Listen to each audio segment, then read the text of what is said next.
আজিৰ ভিডিঅ'টোত আমি আলোচনা কৰিম অসম এছেম্বলি ইলেকশ্যন 2026ৰ ফাৰ্ষ্ট পলিং অফিচাৰৰ সম্পূৰ্ণ দায়িত্ব ইলেকশ্যন কমিশ্যন অফ ইণ্ডিয়াৰ নিয়ম অনুসৰি। যদি আপুনি পলিং ডিউটিত পাইছে বা নতুন এইবাৰ পলিং ডিউটি পাইছে বা ট্ৰেইনিং কৰিছে, তেনেতে এই ভিডিঅ'টো আপোনাৰ বাবে অত্যন্ত গুৰুত্বপূৰ্ণ। নমস্কাৰ, আপোনালোকে চাই আছে ৱেলিছ অসম। পলিং ষ্টেচনত ফাৰ্ষ্ট পলিং অফিচাৰ হৈছে প্ৰথম ব্যক্তি যিয়ে ভোটাৰৰ সৈতে ডাইৰেক্ট কণ্টেক্ট কৰে।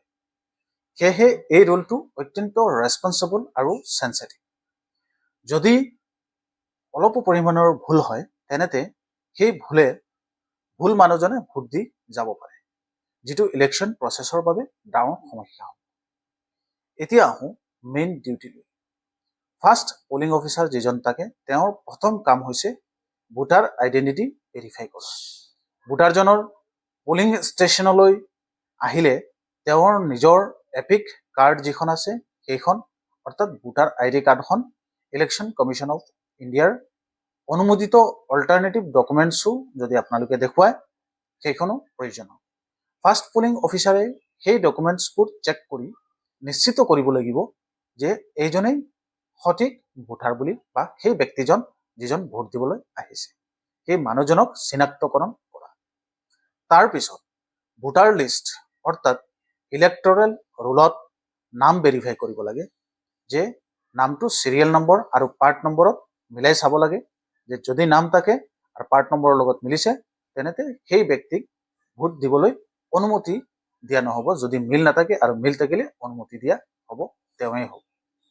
ফাৰ্ষ্ট পলিং অফিচাৰৰ এটা কথা মনত ৰাখিবলগীয়া ইম্পৰ্টেণ্ট কথা হ'ল, কোনো ভোটাৰৰ আইডেণ্টিটি সন্দেহজনক লাগিলে সেইটো লগে লগে প্ৰিচাইডিং অফিচাৰক জনাব লাগে, নিজে সিদ্ধান্ত ল'ব নালাগে। নিয়ম অনুসৰি একশ্যন ল'ব লাগে, যিটো এছিয়াৰ গাইডলাইন আছে। যিবিলাকে ভুৱা ভোট দিব বিচাৰে তেওঁলোককে ধৰিবৰ কাৰণে। ইয়াৰ পিছত ডুপ্লিকেট ভোটিং ৰোধ কৰাটোৱে ফাৰ্ষ্ট পলিং অফিচাৰৰ দায়িত্ব। ভোটাৰৰ ফিংগাৰত আগতে ইংক আছেনে নাই সেইটো চেক কৰিব লাগে, আৰু যদি আগতে ইংক থাকে তেনেতে সেইটো ছাছপেচিয়াছ কেছ হ'ব, সেই হিচাপে কনচিডাৰ কৰা হয়। গতিকে সেইখিনি চাব লাগে। হয়তো এজন মানুহে দুবাৰ ভোট দিবলৈ আহিলে কালাৰটো থাকিবই হাতত।